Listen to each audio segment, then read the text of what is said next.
It's called 5 blowjobs. Do I need to give you a disclaimer that there's dirty things in this? Okay. 1. After the workshop, I haven't had enough of you, will never get enough of you. In the car on the way back, I couldn't resist, could rarely resist. It's so hard to resist, and I slide your small fingers into my mouth. You miss the exit. Your fingers are blunt, and I trace the jagged nails with my tongue, suck the salt from the pads, taste the day on your skin. At the hotel, I strip you bare, glove my hand, slide 2 fingers inside you, sideways on our huge bed. The lamplight is different than the bright white of this room during the day, more warm, orange, yellow, gold, and more full of shadows, and the shadows and the gold fall like paint onto your skin. I pull your wrist down to your pelvis and then take 2 of your fingers in my mouth again when my fingers are inside you, gently pressing, not a lot of motion, and I start to suck you off. Up and down your fingers like a cock. I hold your G-spot and feel it quiver in my fingers. I let your fingers out of my mouth so you can touch your clit and keep my tongue on the back of your hand. You shudder and convulse against my mouth. Your cunt grips my fingers. You slide your fingers back in my mouth, eager, and I taste you just a little at the tips, and I do it all over again. 2. On the side of the bed, you're not supposed to be coming that day, and it sneaks up on you. In a moan, and before you really come, you stop yourself, blurting out, fuck. Again, it's the 2nd time you've come without permission, and you're in trouble. You back off and look at me shyly. I'm laughing at your distress. You feel so bad for defying the rules, and the guilt is more than enough punishment. I can feel how bad you want to please me.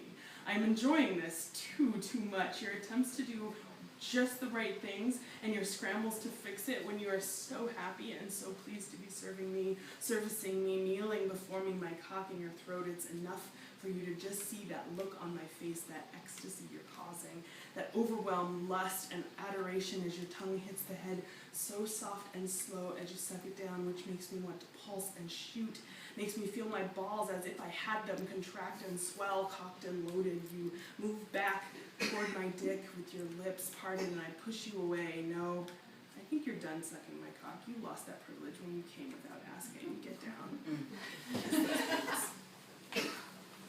3. Long, slow aftercare. I let the beating settle into your body, the belt, my hands, the restraints on your ankles and wrists. After some time on the bed, I move us to the chair so you can sit in my lap. You wrap around me and sink down. You quiet and calm, and I ask, so are you ready to suck my cock again? You say yes quickly in a whisper and kneel between my knees. I loosen the harness and touch my clit under it while you suck me down. You're not supposed to come today still, but one of us may as well.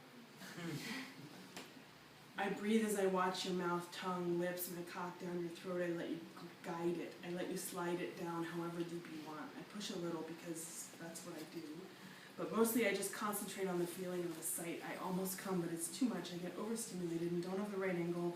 So I get up and take my jeans off, my socks and shoes and briefs, and spread my legs wider, get a better grip under the harness. You start it again, and I imagine what your mouth would feel like. I know every inch of it, know every ridge of the roof and every taste bud on your tongue and every valley of your teeth with my fingers and my tongue. But fuck, how I wish I could feel those with my cock. We are making do with what we have, and you are an expert at sucking me down and swallowing, and I think about how I get tight and build that pressure. You moan around my cock, and I feel it in my pelvis. And I feel you squirt on my ankle and foot. You're straddling my leg. Fuck. You're in trouble.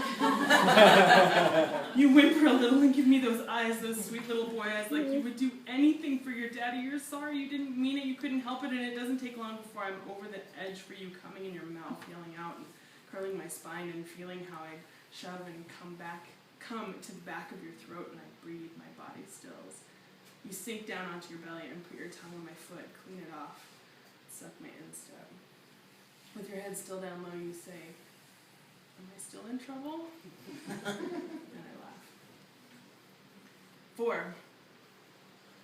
You walk over to me with your cock on, hard and thick and fitting you, jutting out from your hips. Stand up, I say. I sit on the edge of the bed. You let me feel it with my hands and along my lips, my jaw, getting to know its new contours. I put my tongue on it, kiss it, and you shudder. I like feeling how hard you are in my mouth. can't take it as deep as I think I can, but I try. Wanting you so far inside. 5. You start on your knees at the end of the bed after I have kicked you, hit you with my belt, and told you to pick a number, and you picked 3, after you took more than you thought you could, after you crawled for me, after my hands in you at the edge, and when I said, come on, and shoot that load for your daddy, little faggot, and I shove in, impatient and hard, to the back of your throat, you gag. I keep going. I hold you by the hair and work my hips so it goes in and out of your mouth, you gag again. I keep going. I stand over you and you rise up a little higher and I keep fucking your mouth. I wrap my hand around your throat. I pinch your nose closed and shove in. You look up at me pleading in this rare moment of eye contact. I don't let up until I count to 10. I take out my dick and let you breathe and do it again. Count to 10. Sometimes I hold my breath with you, but I always let go of mine before you. I fist your hair and shove in deep. My hips shake against your mouth. Come on, take it, that's right. That's how I like it. Give me that pretty little mouth. Take it deeper. You can do better than that, fucker. Do it. Suck it down. That's right. Nice. We stumble back a little, and my fist holds you up.